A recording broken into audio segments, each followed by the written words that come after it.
a country that was wiped off the map within living memory. Partitioned, invaded, occupied, is now spending a larger share of its economy on its military than any other member of the Western Alliance. It is buying tanks, jets, and rocket artillery by the thousand. Quietly, Poland is building what may soon be the strongest army in Europe. First, the geography. Poland sits in the center of the European plain, a broad, flat corridor of land with few natural barriers. Running east to west, across the continent to its east lie Belarus and Ukraine. Beyond them, Russia. That flatness is the whole story. For centuries, the European plain has been an invasion highway. Armies have marched across it in both directions. Poland, caught in the middle, was partitioned out of existence. In the 18th century, vanished from the map for over 100 years, then invaded again in 1939 from both east and west at once. No country in Europe has fewer illusions about geography. Now, why Poland is arming now?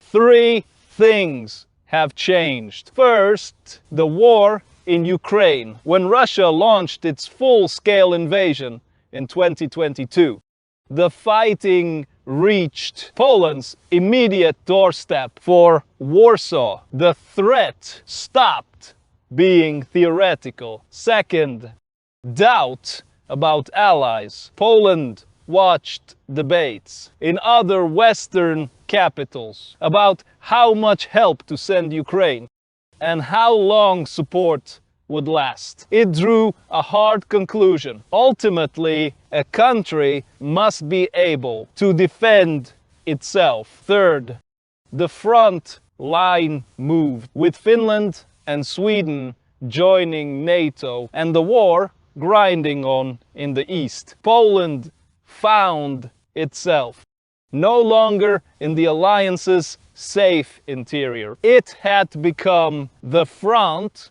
line itself. What Warsaw is building is on a scale Europe has not seen in decades. Poland has committed to spending a far larger share of its economy on defense than the NATO target, more as a proportion than even the United States. And it is buying enormous quantities of hardware, hundreds upon hundreds of modern tanks from the United States and South Korea, new fighter jets and attack helicopters, long-range rocket artillery, air and missile defense systems. Poland is also expanding the size of its army itself, aiming for one of the largest standing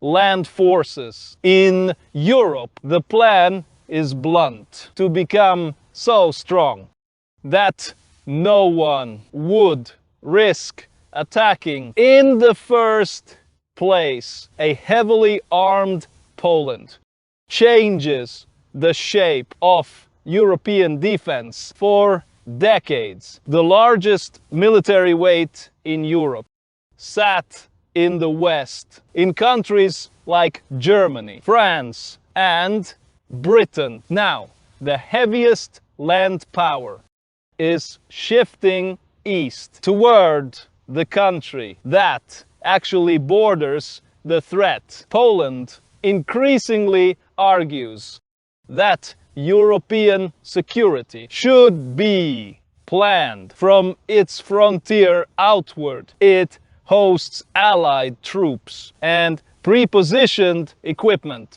It has become a logistics gateway for arms flowing to Ukraine. In effect, the center of gravity of Western land defense is moving hundreds of kilometers closer to Russia, and Poland intends to anchor it. Three forces now sit over Poland's buildup.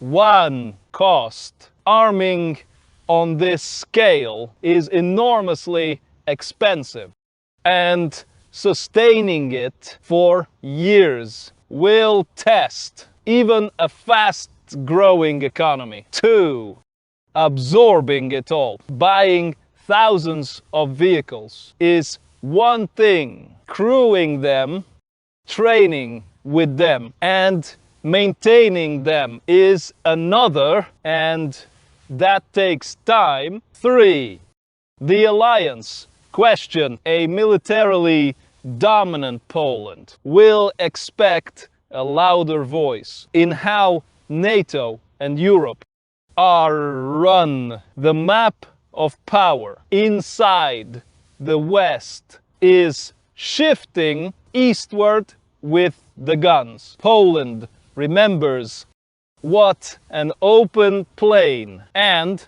a weak army cost it the last time. So it is building a wall of steel where the maps once showed only flat, undefended ground. The front line of the West has moved east, and the country standing on it has decided never to be helpless. Again, Europe's next military superpower is not in the West at all. That was Poland. Briefly, subscribe to World Briefly for more focused explainers on the next regional story that matters. Yes, in final line, no cadence promise.